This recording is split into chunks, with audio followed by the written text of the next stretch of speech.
Bitcoin steadied on Tuesday after plunging to an 18-month low the day before. The token fell as much as 7.3% to just over $20,800 early Tuesday, but was back up over $22,000 later in the day. The world's largest cryptocurrency tumbled 15% on Monday. That took the overall value of the crypto market below $1 trillion for the first time since January last year. Bitcoin's fall came after major crypto lender Celsius Network froze withdrawals Monday. Celsius said it made the move due to what it called extreme market conditions. Investors were also wary of sharper interest rate hikes from the US Federal Reserve to counter rising inflation. Now the Bitcoin price tumble could see wider consequences for the sector. Coinbase, the largest crypto exchange in the US, announced Tuesday it would lay off 18% of its workforce. That's roughly 1,100 jobs. Coinbase CEO Brian Armstrong warned a recession could be imminent, and with it, a so-called crypto winter, which may last a long time. Coinbase stock is down around 80% this year. A new Ghanaian development bank aims to lend $600 million to small businesses over the next 1 to 2 years, its chief executive has said.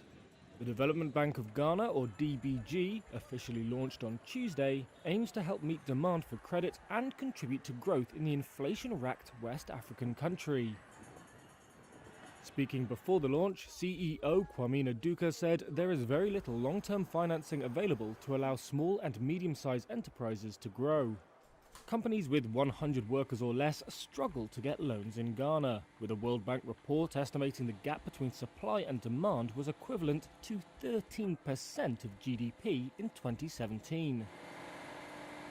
DBG is owned by Ghana's government, which is putting in $250 million of equity. The African Development Bank is providing $40 million and the World Bank is lending $200 million. The European Investment Bank and Germany's development agency KfW are putting in $178 million and $49 million respectively. Duka said DBG would lend between $5 million and $30 million to commercial banks.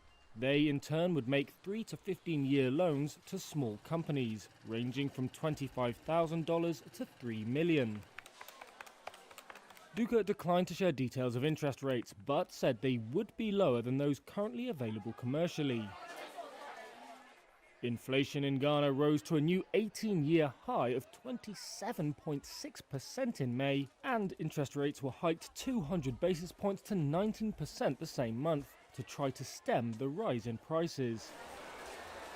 Duka said that makes it a difficult environment, but it means it's also absolutely the time when a development bank is needed more than ever. The truckers' strike in South Korea is starting to bite chip makers. Supplies of a key chemical used in making semiconductors are now being disrupted. That's according to the Korea International Trade Association. It said Tuesday that supplies to China of a chemical used in the cleaning of chip wafers had been hit. About a week's worth of shipments from one firm have been delayed. A Reuters source at another major petrochemical company said its shipments were affected too. The source said only an essential amount was being let through. For now, analysts still expect the strike to have only a limited impact on South Korean chip makers though. Industry leaders Samsung and SK Hynix both keep about 3 months of inventory on hand, meaning they haven't yet faced disruption. Even so, the latest news will fuel concern over a new threat to global chip supplies. The Truckers' Union is protesting against soaring fuel prices and demanding guarantees of minimum pay. It's vowed to continue the strike after 4 failed rounds of talks with the government.